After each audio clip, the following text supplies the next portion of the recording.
السلام عليكم ورحمة الله وبركاته، ازيكم يا حبايبي عاملين ايه؟ وحشتوني.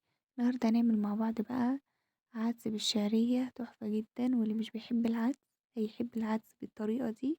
سهلة واقتصادية وبمكونات موجودة في كل بيت. حاجة كده ايه تدفينا في الساعة اللي احنا فيها دي. شايفين الجمال والحلاوة بتاعة العدس عاملة ازاي؟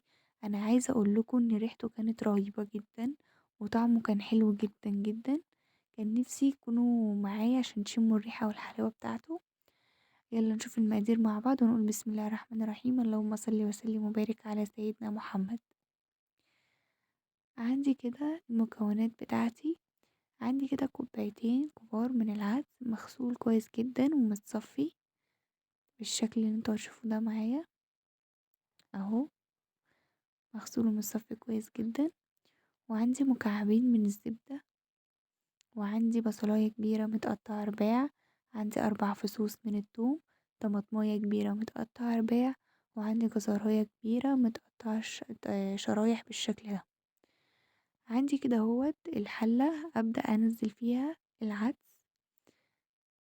على البوتاجاز. هنزل كده العدس الأول وهنزل عليه بلتر ونص من المية. تمام.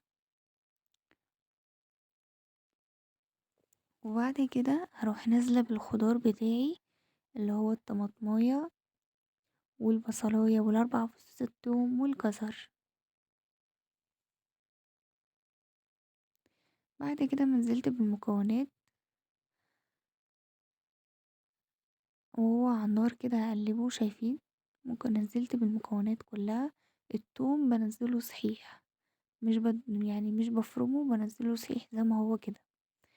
وعندي التوابل بتاعتي: ملح، فلفل اسود، معلقة كبيرة كمون، معلقة كبيرة كركم عشان يديني اللون الاصفر الحلو. هو بصوا كده على البوتاجاز انا ولعت عليه عشان الوقت معاكو. بصوا هو كده خلاص قرب ان هو يستوي. هو اخد معايا بالظبط على البوتاجاز ربع ساعة. العدس من الحاجات اللي ما بتاخدش وقت في السوا. الكركم ادى لون ليه حلو جدا، ونزلت بمكعب مرقة الدجاج. شايفين؟ كمان التصوير مش باين لكم كويس عن عن الحقيقة لونه احلى بكتير. شايفين؟ تحفة، والريحة كانت جميلة جدا. بصوا انا كده سيبته يبرد علشان احطه في الخلاط، عشان افرمه في الخلاط. لو الخلاط بتاعك بيتحمل الحرارة حطيه وهو سخن مش مشكلة، لو مش بيتحمل الحرارة سيبيه يبرد تماما. انا كده حطيته في الخلاط وببدأ اشغل الخلاط علشان اضربه كويس جدا، او ممكن تضربيه بالهاند بلندر، بس انا بحب اضربه في الخلاط بصراحة.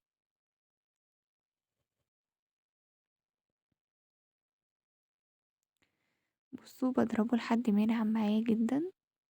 عندي كده بصلاية مفرومة خشن بالشكل اللي انتوا شايفينه ده، وهنزل بالحلة احط مكعبين الزبدة. وبعد كده هنزل بشوية من الزيت عشان الزبدة ما تتحرقش معايا. وبعد كده نزلت بالبصلة شوحتها لحد ما خدت معايا لون دهبي. بصوا لحد ما تاخد معايا كده اللون اللي انتوا شايفينه ده، هروح نازلة على طول بكوباية من الشعرية،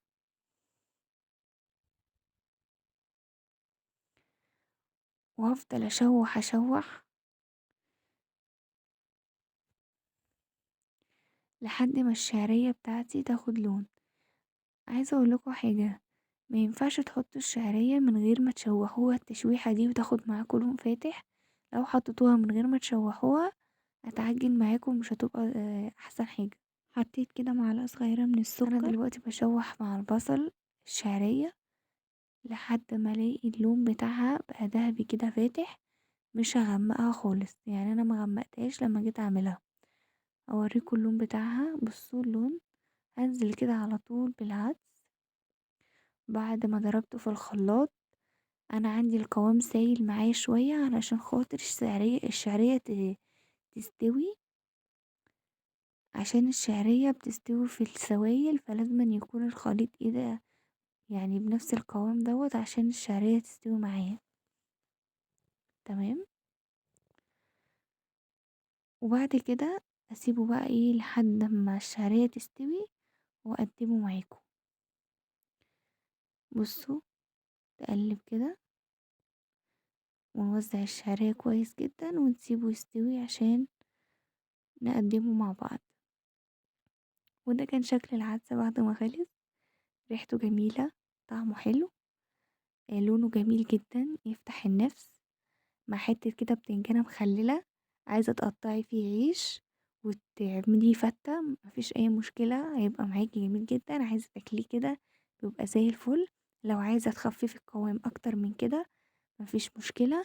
بس ما تنسيش تدعميني بلايك لو عجبك الفيديو، واتمنى انك انت تجربوه، هيعجبكم خالص. وقولوا رأيكم في الكومنتات، ولو عوزتوا اي حاجة اطلبوا مني وانا عنيا الاتنين ليكوا. كانت معاكم سندريلا في المطبخ. وما تنسوش تعملوا لايك وشير وتفعلوا الجرس عشان يوصلكوا كل جديد. واقول لك السلام عليكم. باي باي.